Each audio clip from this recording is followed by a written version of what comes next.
ஆண் வர்க்கத்தை பத்தி எனக்கு நல்லா தெரியும்.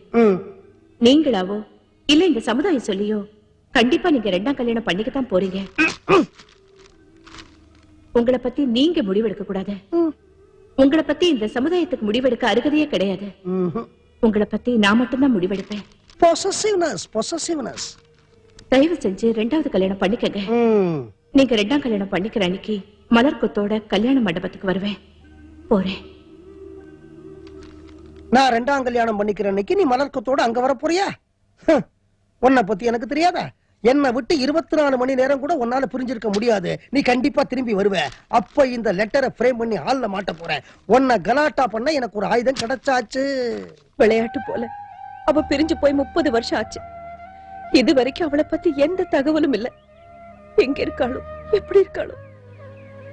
உங்க முதலாளி பொறுத்த வரைக்கும் அவருடைய மனைவியும் அவருக்கு ஒரு பெண் தெய்வம் தான். அதனால மனைவிங்கிற ஸ்தானத்துல இருக்கிற எந்த பொண்ணை பத்தி யார் தவறா பேசினாலும் அதை அவரால தாங்கிக்க முடியாது. நிறுத்துப்பா. 30 வருஷம் இல்லாத ஒரு மனைவி கற்பனையிலேயே ஒரு வீல் சேரோட குடும்பம் நடத்திட்டு இருக்காரே, அந்த மனித தெய்வத்தை நீ தூக்கி எறிஞ்சு பேசினியாமே, அததான் என்னால தாங்கிக்க முடியல. இவ்வளவு பேசுறீங்களே, நீங்க யாரு நான் தெரிஞ்சுக்கலாமா?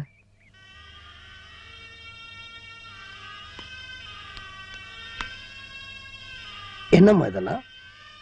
மாப்பிள்ள, என் பொண்ணுக்கு ஒரு நல்ல வாழ்க்கை அமையணும்னு நான் வேண்டாத தெய்வம் இல்ல.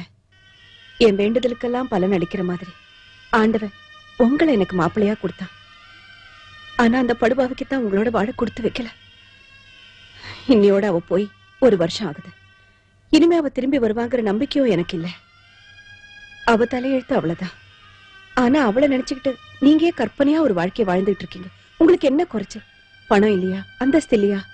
இல்ல வயசுதான் இல்லையா? நீங்க மட்டும் ஊன்னு ஒரு வார்த்தை சொல்லுங்க. இந்த கூரை புடவையை கட்டிக்கிறதுக்கு நல்ல பொண்ணா பார்த்து நான் கூட்டிட்டு வரேன். இந்த தாலி அவ கழுத்துல கட்டுங்க, சந்தோஷமா வாழுங்க. இத பாருங்கம்மா, என்கிட்ட பணம் இருக்கலாம், அந்தஸ்து இருக்கலாம், வயசும் இருக்கலாம், ஆனா கூடவே மனசுன்னு ஒண்ணு இருக்கே. ஒரு கணவனால தன் மனைவியின் நினைவோட மட்டும் வாழ முடியும் அப்படின்னு இந்த உலகத்துக்கு நிரூபிச்சு காட்ட என் மனைவி எனக்கு ஒரு சந்தர்ப்பம் கொடுத்திருக்கா. இனிமே அவளை தவிர இந்த ஜென்மத்துல எனக்கு இன்னொரு பொண்டாட்டி கிடையாது. இந்த பாருங்க, இனிமே தயவு செய்து அடிக்கடி இந்த வீட்டுக்கு வாங்க. ஆனா இதெல்லாம் எடுத்துட்டு வராதீங்க பிளீஸ்.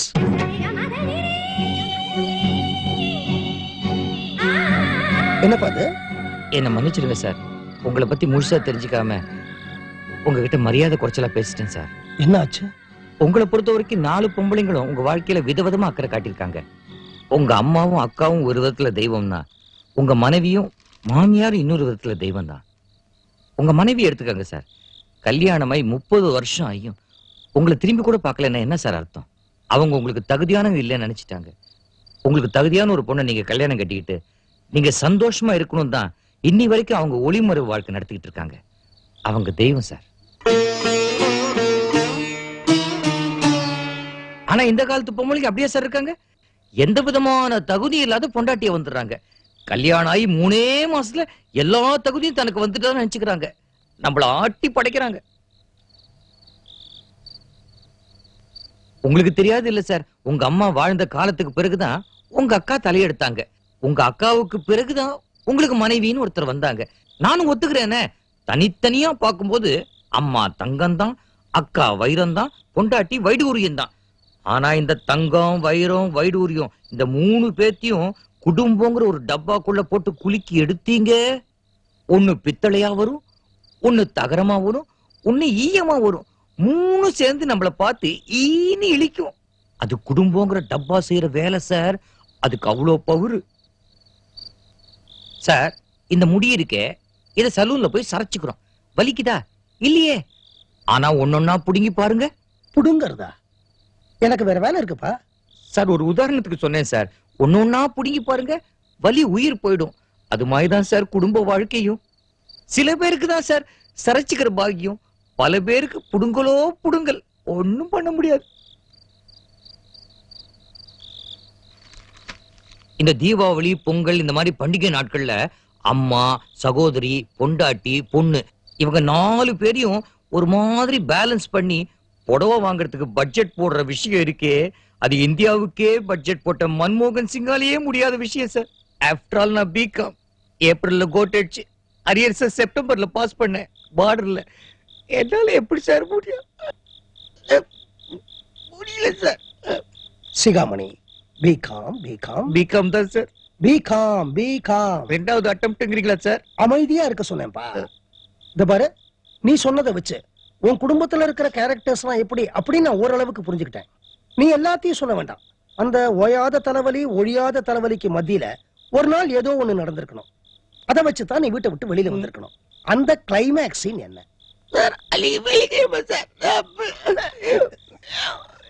தமிழ்ல சொல்லுப்பா. துக்கம் சார். துக்கமா? அதை முடிக்கிட்டு சொல்ல. அன்னைக்கு வெள்ளிக்கிழமை சார். எல்லாருக்கும் நிறைஞ்ச நாள். ஆனா என்ன நிலக்குலைய வச்ச நாள். ஒரு வெங்காய சாம்பார்ல ஆரம்பிச்சது சார். அடாடாடாடாடா ரமா, இந்த வெங்காய சாம்பாருக்காகவே உனக்கு நான் ஆயுசு முழுக்க அடிமையா இருப்பேன். இத பாருங்க, நீங்க வெட்டி விட வேண்டியவங்களை எல்லாம் வெட்டி விடுறேன்னு ஒரு வார்த்தை சொல்லுங்க. 7 ஜென்மத்துக்கு உங்களுக்கு அடிமையாய் வெங்காய சாம்பார்லயே உங்களை குளிப்பாட்டுறேன். இந்த பொம்பளைங்களை புகழ்ந்து பேசவே கூடாது. சுத்தி சுத்தி தம் பாயிண்ட்டுக்கே வருவாங்க. வெங்காய சாம்பார் அது நாறுது நாறுது.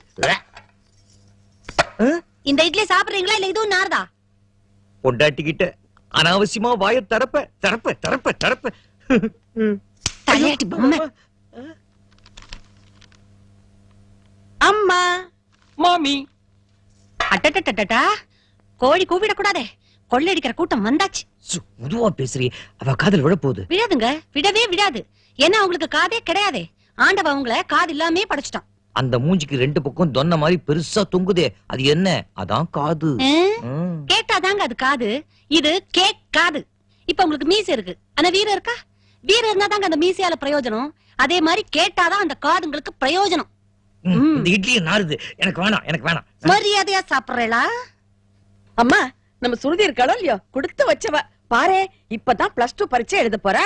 அதுக்குள்ளேயும் பழிச்சுன்னு கல்யாணத்துக்கு வரன் வந்து நிக்கிறது.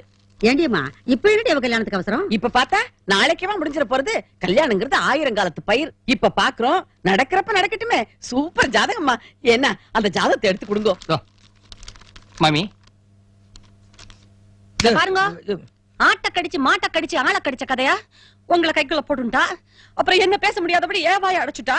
இப்ப என் பொண்ணுக்கு வரன் பாக்க இதுக்கெல்லாம் யாரு? ஏண்டி ஜாதகம் தானே கொண்டு வந்திருக்கா? கல்யாணமேவா பண்ணிட்டா? ஓஹோ, இந்த ஆத்துல ஒரு கல்யாணம் நடக்கணும்னு உங்களுக்கு ரொம்ப ஆசையா இருந்தா பேசாம என்ன தள்ளி வச்சுட்டு நீங்க 2ஆம் கல்யாணம் பண்ணிக்கோங்க. என் வாழ்க்கையாவது உருப்படட்டும் சாமி. நான் ஏண்டி உன்னை தள்ளி வச்சுட்டு 2ஆம் கல்யாணம் பண்ணிக்கிறேன்? எப்ப நான் உன்னை தள்ளி வைக்கிறேனோ அப்பவே என் வாழ்க்கை உருப்பிட்டுருமே. மாமி, ஒரு சூப்பர் இடம். என் ஃப்ரெண்டோட பையன் எங்க வேலை பாக்குறான்னு கேளுங்க. சீட்டு கம்பெனில. ஐயோ, சத்தியமா இந்த இடம் மேடே வேண்டாங்க. இவர் ஃப்ரெண்டோட பையங்கிறது டிஸ்குவாலிஃபிகேஷன் நம்பர் 1. சீட்டு கம்பெனில வேலை செய்யறாங்கிறது டிஸ்குவாலிஃபிகேஷன் நம்பர் 2. மெயின் டிஸ்குவாலிஃபிகேஷனே ஜாதகத்தை இவங்க எடுத்துட்டு வந்திருக்காங்களே, அதான். ரமா, ரமா, இந்த ஜாதகத்தை எடுத்துட்டு போய் சாமி படத்துக்கு முன்னால வைமா. ஸ்ருதி, ஸ்ருதிமா, இங்க இருக்கிற குப்பை எல்லாத்தையும் எடுத்துட்டு போய் அந்த குப்பை தொட்டில கொட்டுமா. ஏண்டி, எங்க அம்மா ஜாதகத்தை கொண்டு போய் சாமி படத்துல வெய்யின்னு சொல்லும் போதுதான் குப்பையெல்லாம் கொண்டு கொட்டுமான்னு சொல்லுமா? பரவாயில்ல, உங்களுக்கு நான் சொன்னது புரிஞ்சிருத்தா? அப்ப நிச்சயமா அதுங்களுக்கும் புரிஞ்சிருக்கும். இது பாருங்க மாமி, சண்டை சச்சரவு பிக்கல் படுகள் ஒண்ணும் வராது. எல்லாத்தையும் நான் பாத்துக்கிறேன். ஏன்னா நானும் பையனோட அப்பாவும் ஒரே கம்பெனில வேலை பாக்குறோம். பக்கத்து பக்கத்து சீட்டு. புரிஞ்சுதா? பையா அப்பாவும் டுபாக்கூர் தான். டுபாக்கூரா? என்னடி சொல்ற?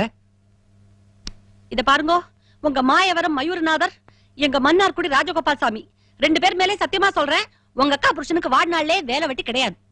இவரோட சேர்ந்து அவர் வேலை பாக்குறாருன்னா என்ன அர்த்தம்? அவருக்கும் வேலை இல்லைன்னு தானே அர்த்தம்.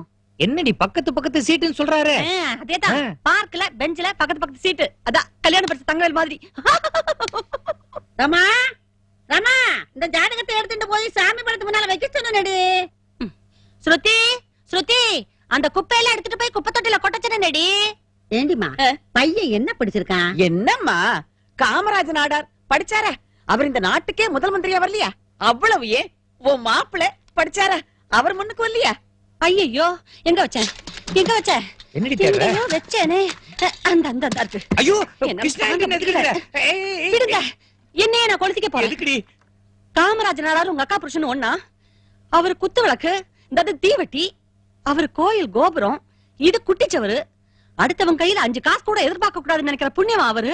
அடுத்தவன் கையில 5 காசு கூட மிஞ்சவே கூடாதுன்னு நினைக்கிறது இந்த ஆளு. இப்ப என்னையே நான் கொளுத்திக்கிட்டு அதுக்கு காரணம் உங்க அக்காவும் அக்கா வீட்டுக்காரன் தான் சொல்ல போறேன். 2 பேரையும் பிடிச்சி 7 வருஷம் உள்ள போடுவாங்கல்ல. நான் செத்தாலும் பரவாயில்ல. காமராஜ நாடார இந்த ஆளையும் கம்பேர் பண்ணதுக்கு 2 போய் 7 வருஷம் உள்ள இருக்கு. என்னம்மா இது? நம்மளே பேசிட்டு இருந்தோம்னா என்ன அர்த்தம்? சித்தேரு, சிகாமணி, சிகாமணி. இத வரேன்க்கா, கூப்பிடுறாங்க. இந்த பாருங்க, உங்களுக்கு தான் மண்டை இருக்குன்னு அங்க போய் அவங்க சொல்றதுக்கெல்லாம் மண்டைய ஆட்டினீங்க. மண்டைய பிடிக்க மடி சஞ்சில வச்சுட்டு மன்னார்குடிக்கு போயிடுவேன். போங்க. கேக்குறேன்னு தப்பா எடுத்துக்காத. மன்னார்குடியில எல்லா பொம்பளைங்களுமே இப்படிதான் இருப்பாங்களா?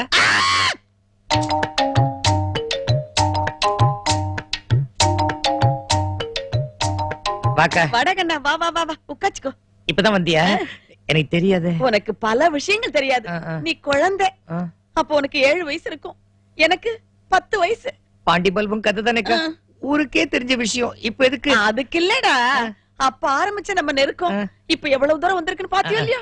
இதோட நிக்கப்படாது, இன்னும் தொடரணும். அதுக்காகத்தான் நானும் அத்தியும் பேரும் உன் பொண்ணுக்கு ஒரு நல்ல ஜாதகமா கொண்டு வந்திருக்கோம். பாரு, நீ சும்மா மண்டைய மட்டும் ஆட்டினா போதும், மத்ததெல்லாம் நாங்க பாத்துப்போம். ரொம்ப சந்தோஷம்க்கா. எதுக்கும் ரமா கிட்ட கொஞ்சம் கலந்து சொல்றேனே. சிகாமணி, உம்மன்ட்ட நீ ஆட்ட போற, இதுக்கு என்ன அவகிட்ட போய் ஒரு கேள்வி? ரமா என்ன சான் பிரான்சிஸ்கோலயா இருக்கா? சமயக்கட்டல தான் இருக்கா? அதானே. நானே கூப்பிடுறேன். கூப்பிடுங்க. சிஸ்டர், சிஸ்டர், சிஸ்டரா? ஐயோ ஐயோ, எங்க நான் வந்துட்டேன்.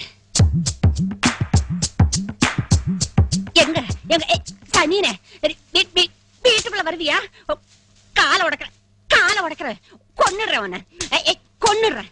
சிஸ்டர், சிஸ்டர், என் கண்ணுக்கு ஒரு இழவும் தெரியல. எதை போய் இப்படி மாஞ்சி மாஞ்சி அடி பண்ணிட்டு இருக்க? கரப்பு கரப்பு கரப்பு. சிஸ்டர், கரப்பு வந்தா கல்யாணம் வரும்னு சொல்லுவாங்க. அதை போட்டு எதுக்கு அனாவசியமா அடிச்சுட்டு? அது பாட்டுக்கு ஒரு பக்கம் ஓடிட்டு இருக்கட்டும், நாம பாட்டுக்கு ஒரு பக்கம் உட்கார்ந்து பேசிட்டு இருப்போமே. மாமி ஏதோ நல்ல விஷயம் சொல்ல போறா. மாமி சொல்லுங்க. இத பாருடியம்மா, என் பேத்திக்கு ஒரு நல்ல வரனா என் மாப்பிளையும் என் பொண்ணும் கொண்டாந்துருக்கா. அது விஷயமா என் பையனை உட்காந்து வச்சு பேசிட்டு இருக்கோம். உனக்கும் ஏதாவது அபிப்பிராயம் தோணித்துன்னா நீயும் சொல்லு.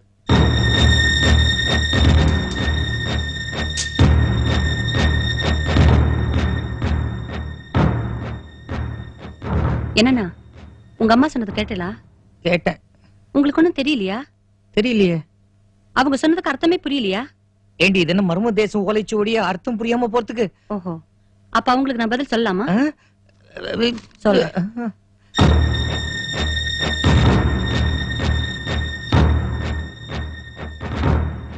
என்ன சொன்னீங்க? உங்க பேத்திக்கு உங்க பொண்ணும் உங்க மாப்பிளையும் நல்ல வரனா கொண்டு வந்திருக்காங்க.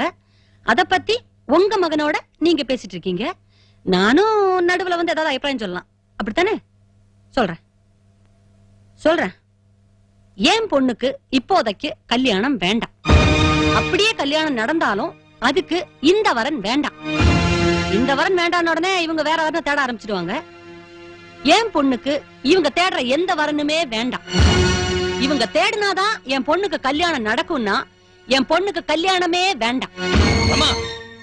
என்ன ரமா? உங்க அம்மா என் பொண்ணு, என் பையன், என் மாப்பிள்ள, என் பேத்தின்னு சொல்லும் போது மட்டும் பேசாம இருந்தீங்க.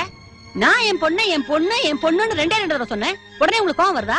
டேடி மொசப்புழுக்க, நீ தனியா இருந்தா என் பேத்திய பெத்திருக்க முடியாது. நீ என் பையனை நீ கல்யாணம் பண்ணதுனாலதான் பெத்த. அதானே. இத பாரு, உனக்காக ஒண்ணு எங்க அம்மா இந்த வீட்டுல இல்லடி அம்மா.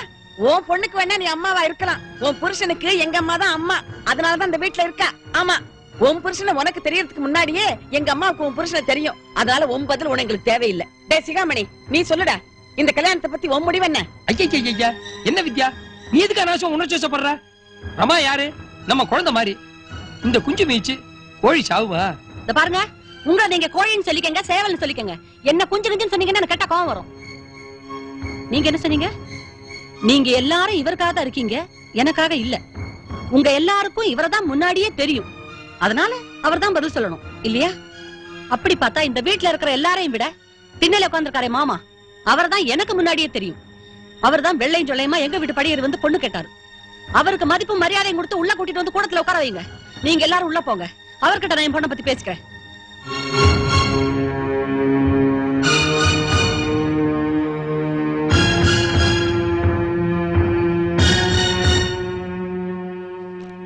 என்ன என்ன வாங்க நம்மள ஆத்துக்கு போவோம். சமைச்சு வச்சிருக்கியா? இல்ல இருந்து சாப்பிட்டு போறது என்ன அவசரம்?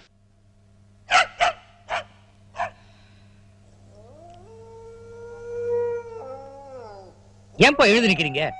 நான் உங்க பையன்பா, உட்காருங்க. எனக்கு பேர் வச்சதே நீங்க தான்ப்பா. இப்ப எனக்கு சோறு வைக்கிறதே நீ தானேப்பா. கொடுக்க வேண்டிய மரியாதை கொடுத்துதானே தீரணும். அப்பா, உள்ள ஒரு பெரிய யுத்தமே நடந்து உங்களுக்கு தெரியுமா? சாதாரணமாவே நேற்றுக்கு நியூஸ் நான் இன்னைக்கு படிக்கிறவன். உள்ள ஏதோ யுத்தம் நடக்குதுன்னு எனக்கு தெரியும். ஏன் அவசரப்படுவானே, நாளைக்கு தெரிஞ்சுக்கலாமேன்னு விட்டுட்டேன். இதுக்கு நான் மொட்டை மாடிக்கே போலாம்.